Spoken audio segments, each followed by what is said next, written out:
Devant les élus de la nation pour s'expliquer sur les termes d'un document signé entre le Mali et l'Union européenne. L'interpellation porte sur le contenu et la nature du document appelé accord par les uns, communiqué commun par les autres. Au terme de cet exercice, les membres du gouvernement ont usé de tout leur art oratoire pour convaincre des députés mus par un souci de transparence envers le peuple malien. Alouseni Touré pour les détails. Ce sont tout d'abord les députés qui ont ouvert le débat en demandant aux ministres concernés de fournir les informations les plus précises possibles sur le sujet. Le peuple veut savoir 1. Quel document a été signé par votre gouvernement, messieurs les ministres? 2. Quelle est la valeur juridique du dit document? Enfin, 3. Quel est le contenu exact du document en question? Le ministre Ablaye Diop, en charge des affaires étrangères, et son collègue des Maliens de l'extérieur se sont tour à tour succédés au pupitre pour donner des assurances et des apaisements. C'est vrai, un document a été signé, puisque le document, je l'ai dit encore une fois, c'est un communiqué commun qui a été signé entre nous et la partie européenne, et ce communiqué commun a été diffusé in extenso et à la disposition de tout le monde.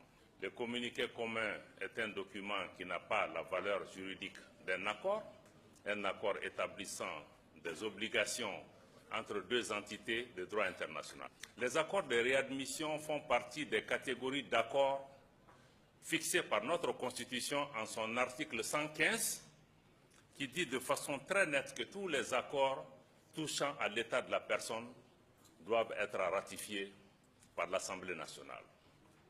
Même si un accord de réadmission avait été signé, ce qui n'est pas le cas, il aurait été absolument impossible de l'appliquer parce qu'il ne relève pas des prérogatives de l'exécutif de pouvoir signer et engager le pays dans le cadre d'un accord de réadmission sans passer par la représentation nationale.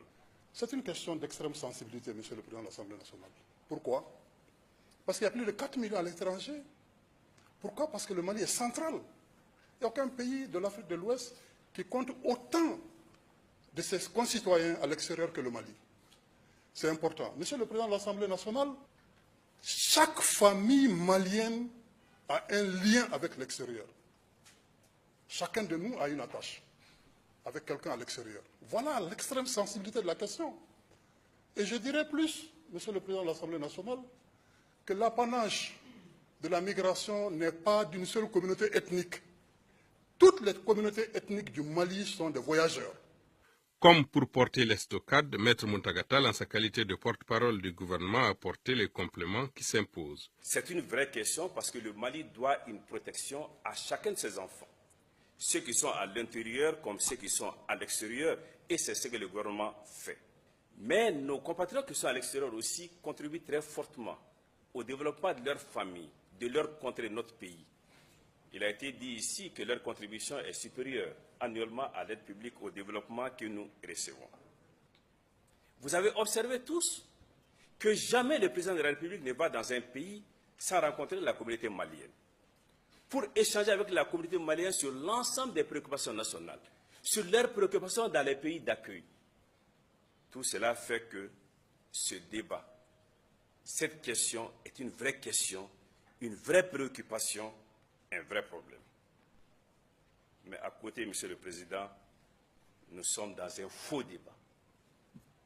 Nous sommes dans un faux débat parce qu'il a demandé au gouvernement de dire pourquoi il a signé un document qu'il n'a pas signé. Après plus de 3 heures de débat, les députés ont estimé recevables les explications ainsi données et ont, dans une résolution, exprimé leur attachement à la démarche du gouvernement tout en formulant des recommandations. L'Assemblée nationale du Mali, après en avoir délibéré, 1. Réaffirme son attachement et sa pleine adhésion aux dispositions de la Convention de Vienne sur les droits des traités du 18 avril 1961. 2.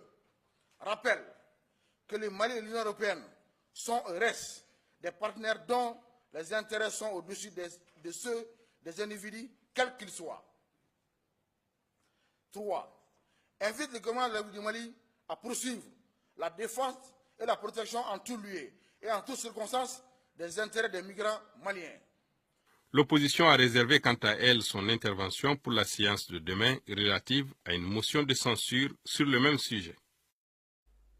Et toujours par rapport à ce sujet, nous avons reçu les communiqués de presse des partis politiques, l'Alliance démocratique pour la paix ADP Maliba, de la CENAS Fasoere, Convention nationale pour une Afrique solidaire, et de la Solidarité africaine pour la démocratie et l'indépendance, SADI.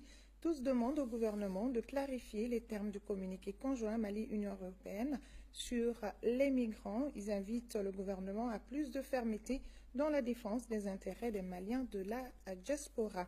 Et après ce journal, vous pourrez suivre l'intégralité de la conférence de presse animée par le ministre des Affaires étrangères et la question d'actualité de ce mardi à l'Assemblée nationale sur la signature d'un document signé entre le Mali et l'Union européenne.